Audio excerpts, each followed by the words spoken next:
Welcome to the Polishing Profits podcast, where we discuss all things related to the business of detailing. Whether you're a seasoned professional or just starting out, this podcast is for you. In each episode, we'll cover topics ranging from business management to marketing solutions. Here to help you grow your detailing business, your hosts, Nick and Dustin.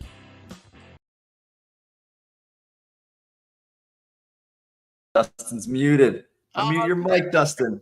I'm back home, baby. Okay, you ready to rock? You can't mute me for long. No one can keep Dustin quiet. No, heck no. God, where was I? I had somebody that what was it? I can't believe I was somewhere and I was supposed to be quiet for some period of time, and they were like, "That's impossible. There's no way you did that." I can't remember where I was. Yeah, somewhere warm, somewhere tropical. Yeah, probably. What's up, Nick? How you doing, brother? We're doing pretty good. It's Friday, end of October. We're about to be hitting November, December, big months, so excited for the show. We got some cool topics. What about you? What's going on with you? We do. I am in the middle of getting ready to travel to SEMA. We fly out in the morning. Gonna go spend the week over there talking software, talking business. We'll be in the IGL booth with those guys representing, and we got some cool stuff. We're going to all the parties, you know that. Detail Bookie will be there loud and proud, and super excited about it, man. It's going to be a fun trip. We could start the show with a little SEMA, right? Because the next show, we'll see how it goes with SEMA and everything. But, what's one of your favorite things to do at SEMA? Well, so it's a work trip for me. But it's SEMA. It's SEMA. It's a big work trip. It is. I mean, but the amount of people, the amount of connections that you meet, and people that you meet there is just, you can't even compare it to anything else. Like, you think mobile tech and like there's a lot of people there, a lot of detailers there, but dude, it's not even close to what SEMA is. So meeting all the people, and then of course going to Justin's party there at Detailers of Las Vegas. His is always fun to go to.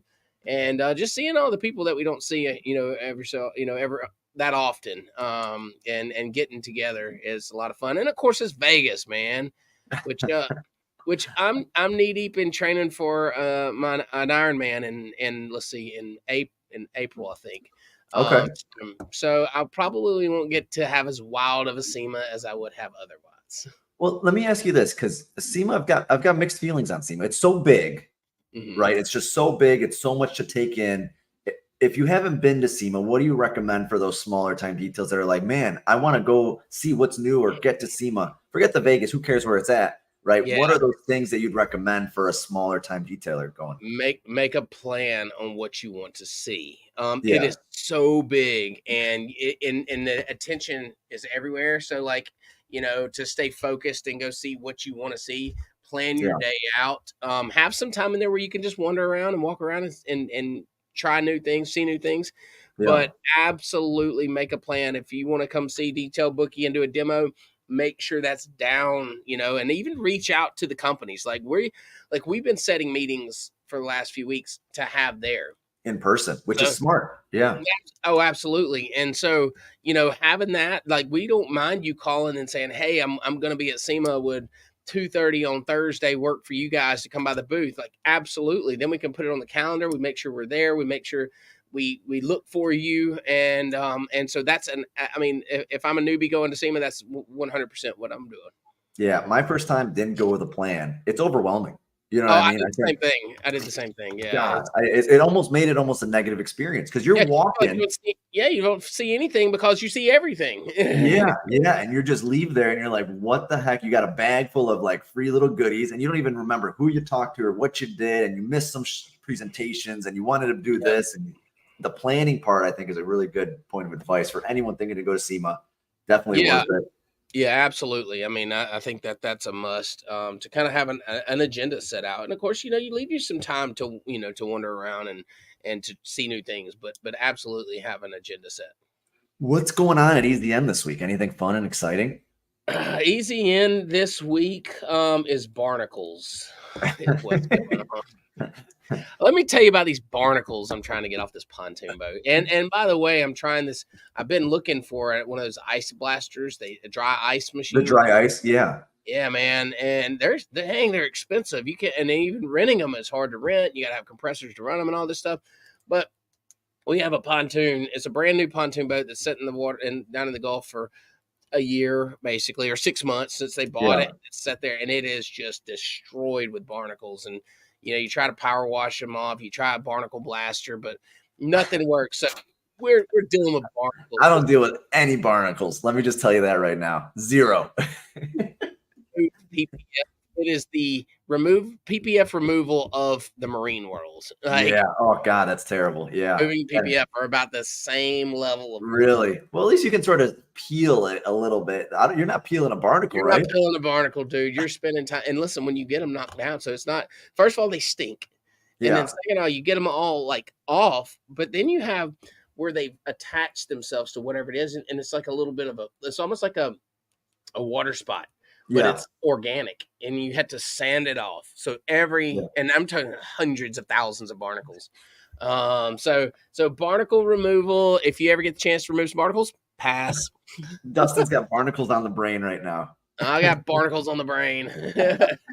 Only thing I have was actually what happened today, which I think is a good thing for the viewers. So we had a customer come in, and he wanted to do the ceramic coating at home, but he wanted us to do the paint correction. Have you gone through that before? Yeah, I've had a few. I'm probably 3 or 4 over the 10-year period.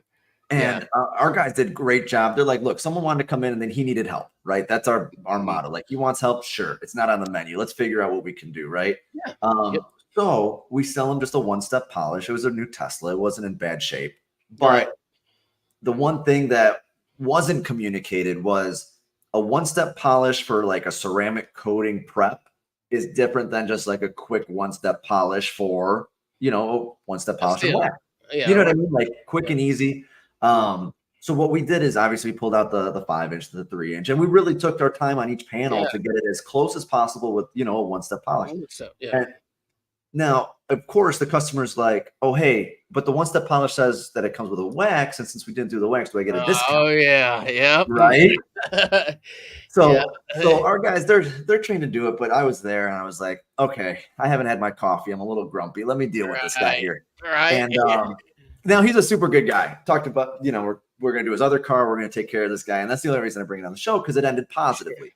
But when you're dealing with a customer like that, I just was, bare, honest, and told him, just like I told you, look, yes, what you wanted isn't on the menu. The service we did for you probably should have charged you a little bit more. Yeah, absolutely. But it was for the goal of, hey, look, we're going to polish out your car. Great. Yeah. $250, $300. Sure. But we want you as a customer, right? Obviously, we're a hand car wash. We want to maintain your car. That's right. I don't really care if, I'm not trying to make as much as I can on a polish job. I want to keep him as a customer and explaining him, the difference of what we did versus what that service did, and taking the time, I'm talking 15, 20, 25 minutes. We talked PPF. We talked a bunch of different stuff. It's sort of how we handled that. But that sort of was my headache before the show today. And it wasn't even a headache, but something that hopefully people can take something away from. Oh, and they do. And things like that happen all the time. And this is why we took out protection in our packages. So when we sell a package, a detailing package, you buy the package and then you add protection, because it never failed. Like if we said, all right, our standard package comes with a polymer sealant. Yeah. And then but you want to add ceramic. Well, you're not taking off credit for the polymer sealant. Yeah. Yeah. All right. So that's baked into the price. That don't make sense. So now that's fine. We hear you. Yeah. We hear what you want. Yeah. So now we don't sell a standard. We sell our standard detail, and it has no protection. And so then you buy your level of protection. And so that way, and it's just, but yeah, we've gone through those same things before, and it's like, well, did you take this off, or because you're not doing and then it was like, oh wait, it's a Tesla, it's got glass on it. Did we polish the glass? I'm like, right. No, we didn't. But we're happy to give it a quick alcohol pass and get it ready for your coating that you're going to put on there. Exactly, and prep wiping it down is something that you Yeah, can do yeah. Like that's not my calculated in. goal is the customer leave happy and make that a relationship where it's going to be a return customer. Well, Show him the knowledge, right? Show him the understanding, the reasoning behind of why we do it our way. Truthfully, 99 to 95% of the people, they love our one-step polish. You get a good quick polish, coat of wax, you can't beat it. Shiny, clean and Yep. shiny. That's Clean what and you look shiny. for. But for that specific customer and what he wanted to have done, right, wasn't on the menu, right? So Well, we're there. Yeah. a lot of detailers want to find that as like a time to be combative or like us, you exert your pride and like this is a win. I got to win over this customer. No, Oh, I'm going to like win. I'm going to take him yeah, down. No. like you know, this is an opportunity for you to make a long lasting relationship, and if it's to bend a little bit here to massage that relationship, make sure that it's that everybody's understands what they're getting and that you're delivering the product you said you were going to deliver. Like that's an opportunity instead of a point of contention. Yeah, and I think you put it absolutely perfect because what happens is then it's never about the dollar that's in front of you. You know what I mean? We sell our ceramic coatings with the first maintenance is free because we're going to be seeing that over the next 5 years on those recurring payments, right? Of 150 to 250 a visit to keep that ceramic looking perfect. Customer gets to see what the maintenance is about, right? Absolutely. Whether they see the value at the initial purchase, they're going to 6 months go by, they're going to be like, hey, what do I owe you? Nothing. Yeah, nothing. You already paid. We got you covered. You know what I mean? And they're like, they leave blown away. Yeah, I love that too. That's something that we're working through right now is how we pitch our maintenance after the ceramic, and we're even considering dropping to a 1-year ceramic along, selling a 1-year ceramic alongside of our other ones. We have only offered one package with ceramic coating. We didn't offer like a good, better, best, and I think that we've left some sales on the table over the years because of that. So we're looking at implementing some new packages for that as well. I think again, the 1 year, the 6 month, whatever you want to call it, right? The one that's a lot easier to put on and take off and less with no correction, right? People want to taste it. They're like, okay, ceramic, it's a buzzword. You're going to get a lot, but the price point is that barrier. But if they're able to see the value, right? Yeah. Okay, cool. It's going to be on there 6 months. You're going to see your paint pop. You're going to see how smooth it is. You're going to see the water and everything jump off of there and your car looking brand new. I had a guy do, so a boost is what, it's our ceramic boost. I think it's 175 for a Model Y, right? He did it twice, right? So that's $350. And he loved it so much that he did a regular ceramic. So he's at $1,300. Right. And then after that, it's then we're still doing the boost and maintaining it. And you may not have gotten the sale had you not offered that package. He may have said, well, I'm not, I don't want to spend $1,200 or $1,000 or whatever the number is to get it done in the first place. But by offering something a little more affordable out of the gate to get that experience, I think is really cool. And it's definitely something that we're looking to. At the Billy Smith, at the end of the day, residual money is going to be better. So building relationships, absolutely. Yeah. No, I mean, I think that ceramics have had the opportunity to hurt us by saying we want to charge it all up front and see you later and see you in 4 or 5 years or 3 years. And that is a disservice. Let me tell you how hard a business model like that, where you're constantly having to buy new customers because your retention makes no sense. Like, you're not dealership model. When you go buy a car, right? Yeah. When you go buy a car, you're not expecting to see that guy back unless he's looking to buy another car. Right. They're going to put any little add-on or this or that, or try and drive up the bill as much as they can. Oh, guess what? You got to pay for taxes, license plate, all this other stuff. You leave there happy because you got a new car, but you're like, man, that was expensive. You don't leave super excited sometimes. No, buyer's remorse. All right, man. We got to get to the topic today. Oh, there's a topic? There's a topic too? Oh, there is a topic, and the topic is the same topic as last week, is AI. It was such a big topic that we could not cover it in one episode, so we chose to do a second episode. Yeah. So what did we not get to last week? What could we not get to? So what we did last week was kind of that far-fetched. How could AI potentially impact our industry, right? What we talked about were things that like needing software, needing cameras and computers and Dustin, you're just such a dreamer. It's the dreams of AI. You're a dreamer, Dustin. Red Dot Detailing will have all the newest and latest and greatest AI hardware and software. But anyways, no. So this week is all about use case scenario now. How can I use AI today? And how are we using it? You know what I mean? What are we? Yeah, right. How do we use it? And then how could you potentially use it? Absolutely. So on our end, right, the only tool we really use is Canva Pro. Okay. Right. Yeah. And I use ChatGPT once in a while, but having it one central location for marketing purposes is kind of the only place I see marketing and AI going hand in hand right now as the easiest application. Do you agree with that? Oh, 100%. I think it's probably the most effective way to use it right out of the gate. You know, when we think about AI and its tools that are already built that are affordable, you know, Canva and how it's used inside of Canva. So our marketing team uses it. I don't personally use Canva. I've logged in a couple times and looked around, but you know, like I'm not actually designing ads. Do you know the login, Dustin? You got the login memorized? No. I don't know any logins. But you know, Canva. So you know, and what that is just a design, a software that you can use to design and write copy and things like that. Well, they've inserted AI tools inside that to help you do things like that a typical like graphic designer would do, like removing things out of pictures, adding things to pictures, changing colors.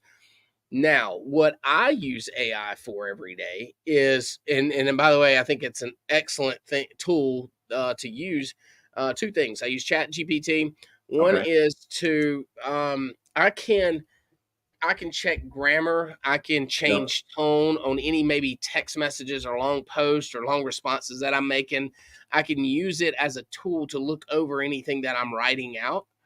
Or even respond to. But even more than that, I love to use it for brainstorming.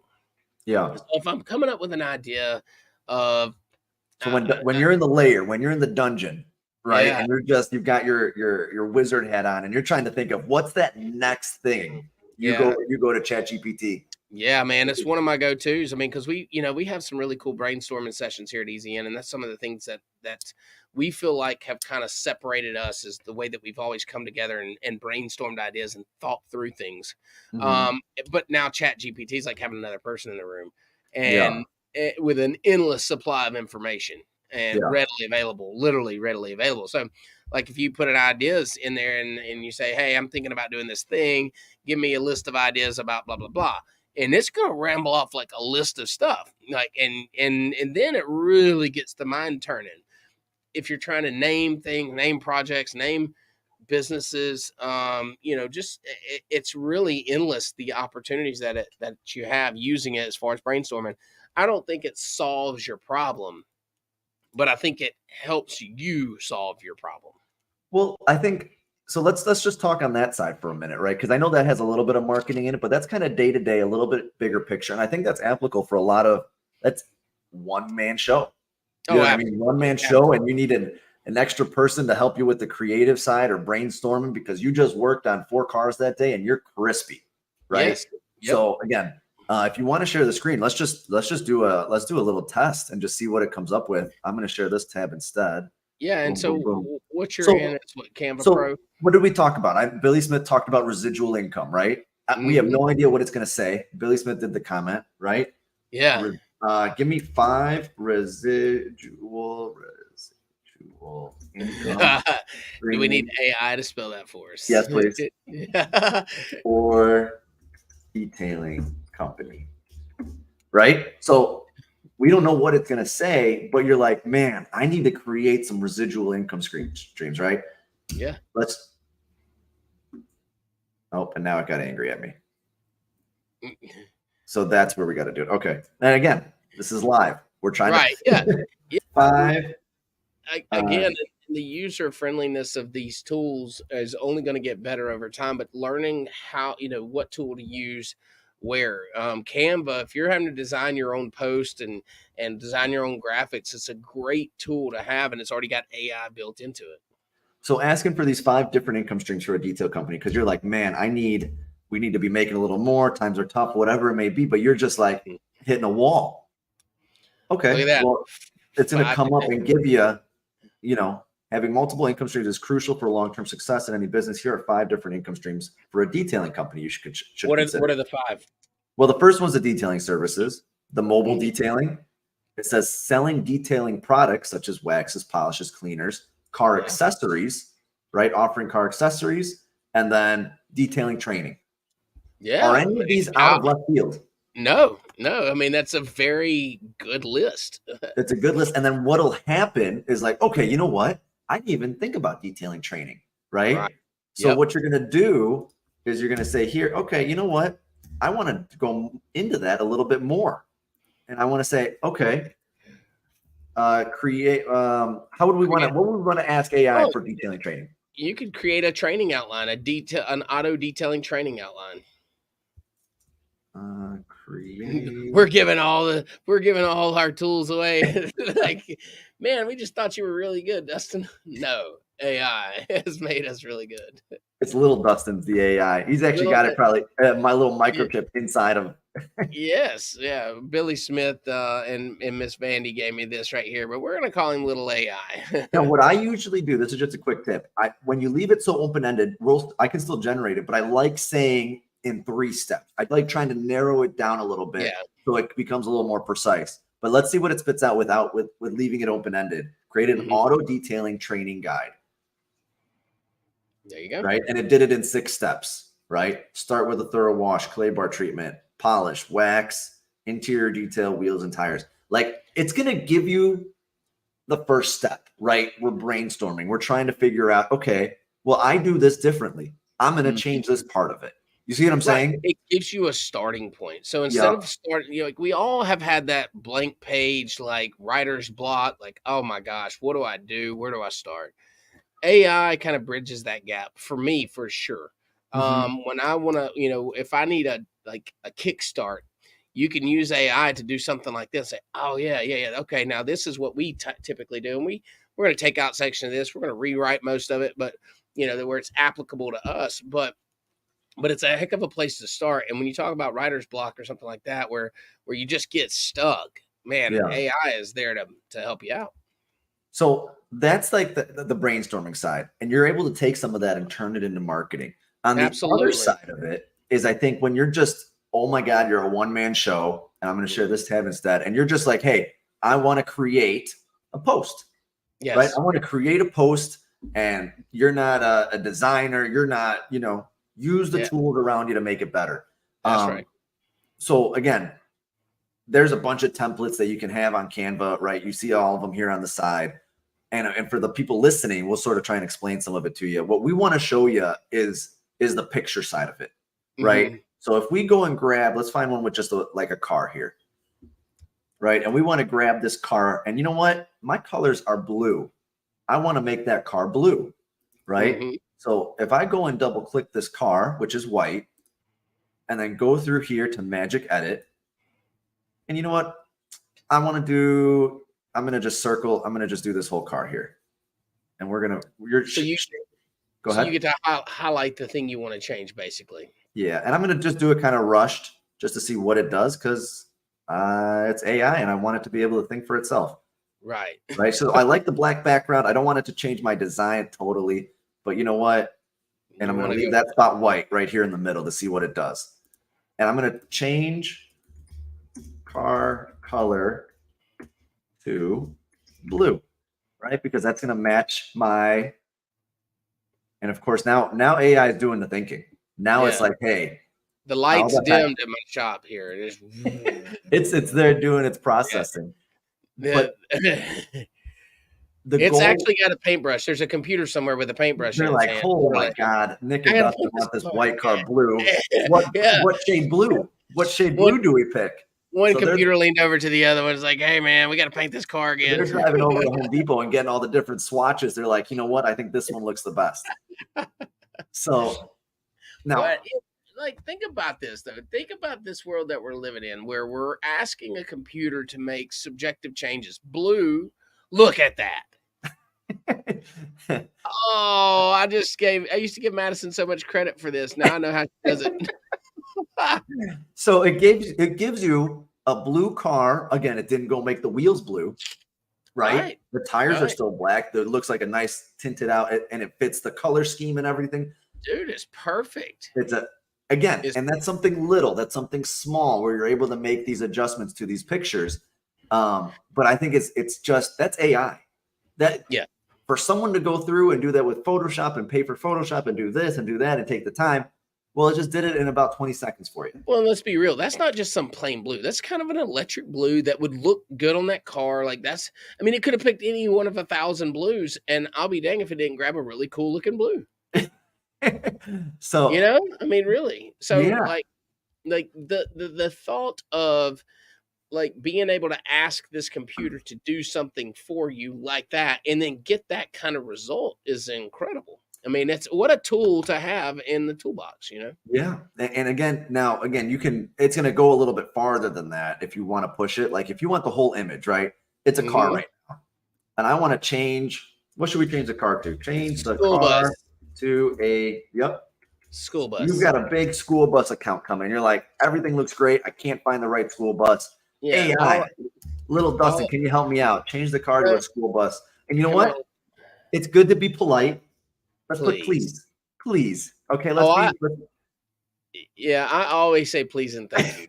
I really do. I really do. I just feel like I don't want to make the guy behind the curtain mad, No, there's one person, and holy moly. So it literally made that car a school bus. So sometimes AI is literal. Look at this. So that's a little scary. I don't think I'm putting my kids. Yeah, where's the wheel? We're missing a wheel on the back here, right? Oh my goodness! It's got windows underneath, and I think it's got a door on this side. Yeah, that's very odd. So again, we want to show this to be like, look, it's not. You're gonna get some stuff like this. You know what I mean? That's right. Yeah. I mean, it's literal. And, it's not like asking Tom, your graphic designer, to do it. It's asking a computer to try to translate what you're asking it to do into something and make it a reality. Yeah. And you know what? There's its best attempt at making an SUV. It tried really hard. Mm-hmm. So so just as much as it can help you, like right now, right out of the box, there's still things that it can't do, or things that it's not going to do what you're expecting. This isn't the miracle worker, it's just another tool in the box. So learning how to use it, learning what to input, just like Google. I mean, I remember when Google first came out, and you're like asking it all kind of random questions, but like learning how to make it useful in your day-to-day. And I think that we'll all experience AI a little different.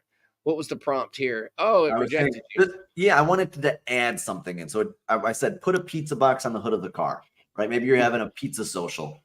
We detected a word that may result in content that doesn't meet our policies. Not sure what that would be, but. So pizza box. Yeah, I don't understand. Well, I just want to see if it'll place a pizza box. Oh yeah, no, I didn't. I wasn't sure why I kicked that back, but yeah. I mean, so asking it, look, there you go, right there. Yeah. I mean, man, if I get a pizza that's shaped like that, how cool would that be?